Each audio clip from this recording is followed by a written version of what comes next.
What is up sa inyo mga hinana? Gago.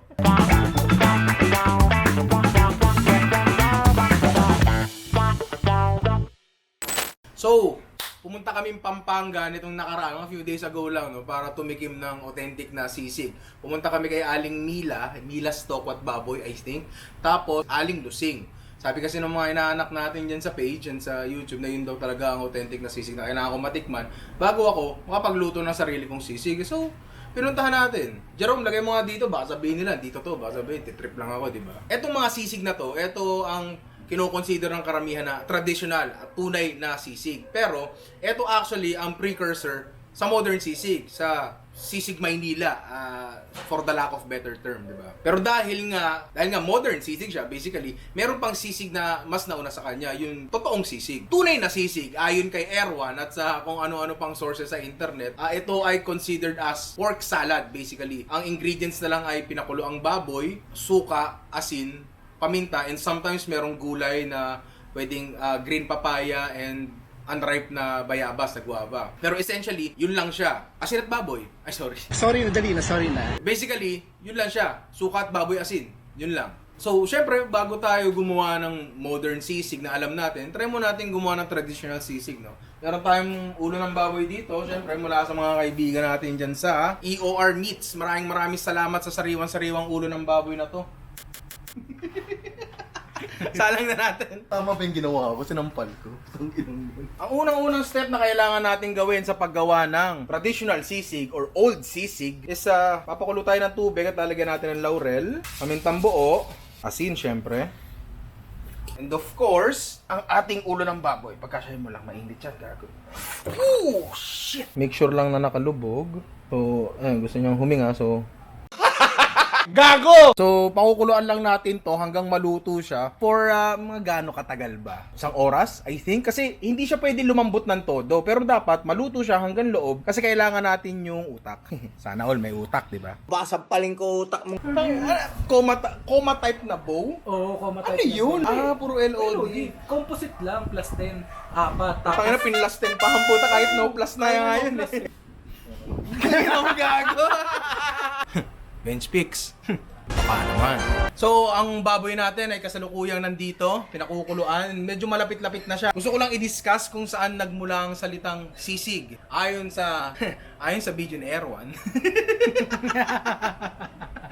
Ayon sa video ni Erwan, ang salitang sisig daw ay isang Kapampangan na salita. Ang ibig sabihin ay maasim o paasiman. So meron tayo ditong mga typical na pampaasim ng Pilipino, ang kalamansi at sukang plain, sukang templado. So usually ginagamit kalamansi kasi hindi sobrang harsh. Pero dito sa gagawin natin, ang gagamitin natin is suka kasi sumusunod muna tayo dun sa traditional na sisig like yung the old sisig. Pero sa mga modern sisig mostly talagang ginagamit dun ay kalamansi na. So after ano katagal ba? Isang oras more or less? Check natin kung okay na ang baboy natin. Palay ko pwede na siya kasi hindi naman natin gustong maging sobrang lambot eh. Hanguin na natin to kung paano. Hindi ko alam. Ang ulo pa more. Kagatin mo, Pepa. So, ito ang aming baboy. Luto na. Ang labas at loob. Medyo matigas pa siya. Pero okay lang yun kasi hindi naman natin siya kailangang palambutin. So, dito manggagaling ang lahat ng sisig natin. Pero syempre, tulad ng sinabi natin kanina, magsimula tayo sa old sisig. Okay, so, old sisig. Ito na ang ating ulo ng baboy na pinakuluan. Kuha lang tayo ng konti. Halo-halo tayo sa tenga. Lambot, men, no? Kuha tayo konti sa pisngi. Tapos, kuha tayo ng konti dito sa may leeg. Sarap pumapak ng leeg, di ba? Bastos ka! Para meron tayong laman ng konti. Siwain lang natin. Konti pa. Parang gusto ko pa ng konti. Luna, gusto mo? Ibigyan kita kung pupunggayin yung camera, ah. Luna, kalma ka lang. Pork, suka, plain lang na suka. Asin. Paminta. Silin na buyo, optional. Yan na yun. Mukha ba siyang sisig tulad ng alam mo? Hindi. Mukha ba siyang appetizing? Sakto lang. Ito ang dahilan kung bakit hindi natin dapat pinipigilan ang growth ng pagkain, ang natural evolution ng pagkain. Kasi men, kung lahat tayo nanatili sa nakaraan, ganyan pa rin mga sinaserve sa inuman. Okay lang sa'yo yun? Okay, so ito ang old sisig. Ito ang tunay na sisig. Ito ang pinagmulan ng sisig. Mukha ba siyang sisig na alam mo? Probably hindi. Ano ba siya? Baboy, asin, suka, sile, optional. Hindi ko naman kailangan ikwento sa'yo kung ano nalasa niyan eh. Baboy. Anong baboy? So may asim ng konti. Masarap ba siya? Oo. Baboy yan eh. Malaki yan eh. Diba? Maubos ko to. Sarap ba? Hindi na ito ang sisig as we know it today eh. Nag-evolve na siya. Dahil yon sa isang tao, si Aling Lusing. So papakita ko sa inyo kung ano yung naging take ni Aling Lusing, ano yung inad niya sa equation and sa general idea ng sisig. Ikaw mo. Fast forward, a few hundred years later, merong isang babae nagngangalang Aling Lusing. Ito si Aling Lusing, ang negosyo niya ay nagbebenta siya ng mga ihaw-ihaw ba. Isang beses may pumunta sa kanya, isang customer, order ng isang order ng tenga or basta kahit anong baboy. Nasunog niya. Sunog niya yung order. Tapos sa kagustuhan niya, syempre hindi masayang yung paninda niya. Ginawa niya is chinap niya, nilagyan niya ng suka. Siguro yung suka niya, alam mo yun, may mga nakababad na sibuyas. Tapos sinerve niya sa customer at sabi niya, try mo tong bagong shit ko. Yung customer, medyo uto-uto, masarap daw, di ba? Baka naman masarap talaga. At doon na pinanganak ang ating modern sisig. Wait lang, check ko lang ang notes ko. Kung sasama yung Jerome, kunyari alam ko lahat. Hotdog. Hindi mo pwede ipakita sa kanila na si Ninong umaasa sa internet. Hindi. Lahat ng bagay alam ko. Gunggong. So before this event, ang sisig ay meron lang dalawang main components. This is the pork and the souring agent, which is before was the vinegar. Pero dahil kay Aling Lusing at sa kanyang kapabayaan sa pagsunog ng kanyang paninda, nagkaroon ngayon to ng third component, and that is the Maillard. Maillard reaction is, basahin nyo na lang, pero basically, ang Maillard reaction is pagtutusta, pagbabrown, di ba? Iba ang lasa ng pinakuluang baboy sa inihaw na baboy, sa piniritong baboy. Basta pag may pagtutusta nangyayari, Maillard reaction ang nangyayari dyan. So ngayon, meron na nga tayong tatlong components sa concept ng sisig. Pero meron pang isang optional dyan na component, and that is the creamy component. Sa Pampanga, ang ginagamit daw nila ay either chicken liver or brain, utak ng baboy, which is dahil meron tayong buong ulo ng baboy dito, I assume may utak yan, no? Hindi tulad nung Mga bobo! Try natin gumawa. Fuck you, Jerome, punta ka na. Okay, so eto na ang karne ng baboy na tinungkab namin mula dun sa mukha. Hindi ko na sinut. Baka ayaw nyo makita yun eh. Ang kailangan natin gawin ngayon ay ihawin siya. So, kailangan na natin siyang tuhugin. Naka-ready na actually ang ating uling. Tutuhog na lang tayo. Gusto mo yun, di ba? Medyo social ang ating stick. Meron pala tayo nito. Pero pwede kayong gumamit ng normal na stick. Walang problema doon. So, eto, kainin ko na to. Ihaw natin. Ito ang ating mga karne. Ay, ihawin lang natin. Sakto-sakto. Diba? Ayan, so, iihawin lang natin yan hanggang halos masunog. Uulan, so, iuusod natin ang ating ihawan. Putang ina, bigat gawago. Mainit ha, putang ina ha. Putang ina, bigla na wala yung ulan ng puta. Sunog. Diba? Kung tingin nyo, masyadong sunog yan, baka tama ka. Pero, Jerome, lagyan mo nga dito ng clip, yung kala Aling Lusing, kung gaano kasunog yung ano nila. Parang nag-uling na yung tenga, pwede mo na uling gamitin pang ihaw. Totong na totong, parang brief mo lang. Ang inan to, pwede nang isa lang uli para mag-ihaw pa, no? Putang inang yun. Pait pa sa nakaraan ko. Sorry, nasunog. Di kami marunong mag-ihaw. Okay na.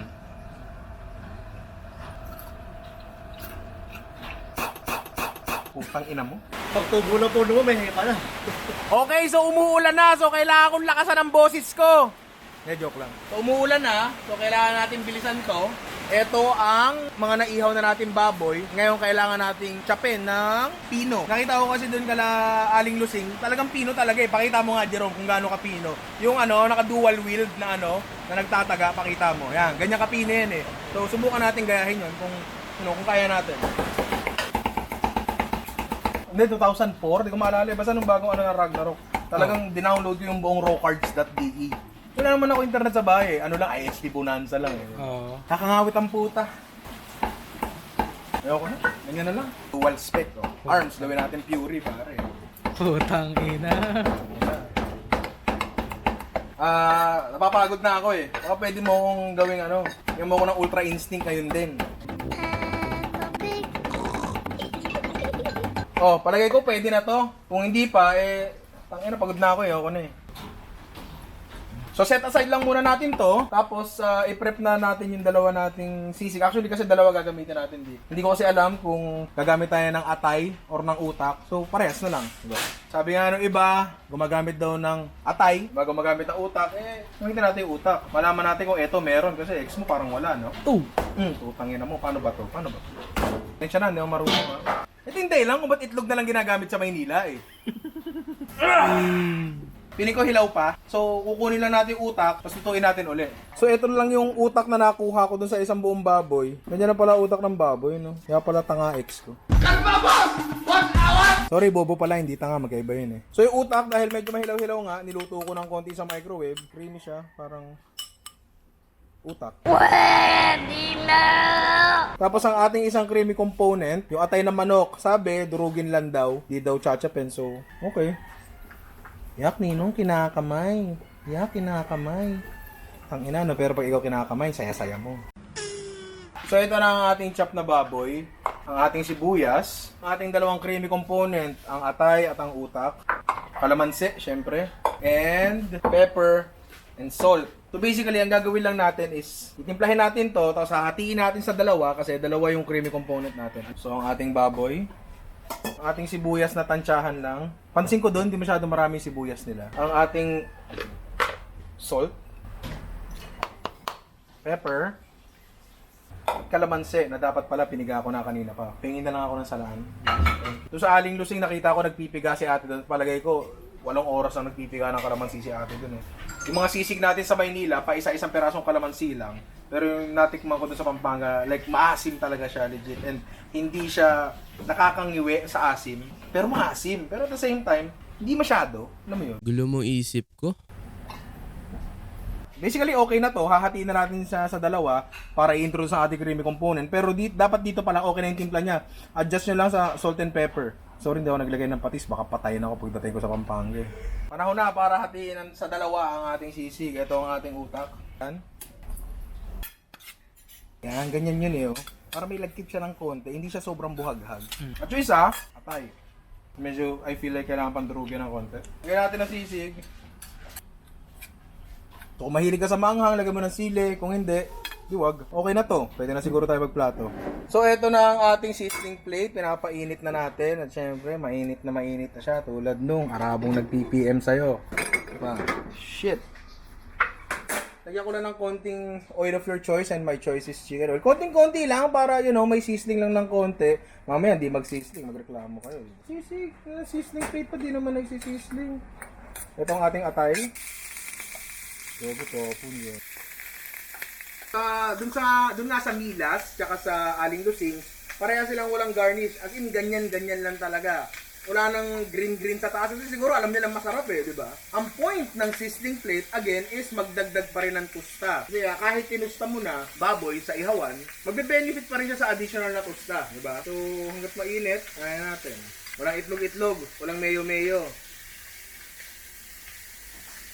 Sobrang panalo. Kasi, hindi siya nakakaumay. Baka pwede mong pakita, iyan. Tingnan nyo, walang mantika. Yan, kahit nilagyan natin ng konti. Hindi siya nagsasabaw. Hindi katulad ng mga karaniwang sisig sa mga inuman, di ba? Ito, tinan mo. Wala siyang pagmamantikang nangyayari. So, okay siya pang ulam, okay siya pang inuman. Okay. Old sisig. Sisig ni Padre Damaso. Sisig Pampanga number 1, which is ang ginamit naming creamy component ay atay. Sisig Pampanga number 2, ang ginamit naming creamy component ay utak. So, hindi ito ang sisig Maynila. Unang-una, wala siyang mayonnaise, wala siyang itlog. Regarding dun sa ginawa ko kanina nung naglagay ng mantika sa sizzling plate, hindi ko sure kung ginagawa pa talaga yun ng mga nasa Pampanga. Pero ginawa ko siya kasi gusto ko siyang mag-sizzle ng konti. Alam mo yun? Kasi gumagawa tayo ng video, gusto ko nun medyo engaging ng konti, di ba? Feeling ko tuloy, ganun din ang dahilan kung bakit ginagawa yun ng mga restaurants dito sa Manila. Kasi to be perfectly honest, most ng sizzling na kainan dito sa Manila is there for the show. I mean, ang daming sizzling dyan na naglalagay ng sarsa sa sizzling plate. I mean, what's the point? Gusto mong tostahin yung sarsa? Di naman siguro ganun, di ba? Ganun din yung mga naglalagay ng mantika sa sizzling plate bago ilagay yung sisig. Para mas nagsisizzle siya. May entertainment factor, which is hindi masama, di ba? Experience kasi ang pagkain, hindi lang naman dilang nasasarapan pag kumakain eh, di ba? Yung buong consciousness mo, di ba? Hindi siya nakakaumay. Kasi nga hindi siya mamantika, malambot yung pork, Pero hindi siya nalulusaw. Pero ang totoo niyan, yung nakain naming sisig, mas malambot pa dito ng konti. Pero okay na rin to. Pero yun nga, ang pinaka nagdala talaga dito is yung Maillard, yung tusta na bunga ng ating ihawan. Dulot din ng sizzling plate. At yung asim talaga. Again, hindi ito ang sisig na nakagisnan ko, pero parang mas gusto ko na to. Hindi naman sa bumabandwagon ako or anything. Pero kasi hindi ito nakakaumay eh. Hindi talaga siya nakakaumay eh. Kahit nga ito, kahit nga itong sisig na to eh, which is nothing more than pork, vinegar, asin. Goods na goods din eh. Pero hindi ibig sabihin nun, ito na ang punot dulo ng sisig. Kung iisipin yung mabuti, ang Manila sisig na merong itlog at mayonnaise, it still follows the concept, the pattern. Pero yun nga,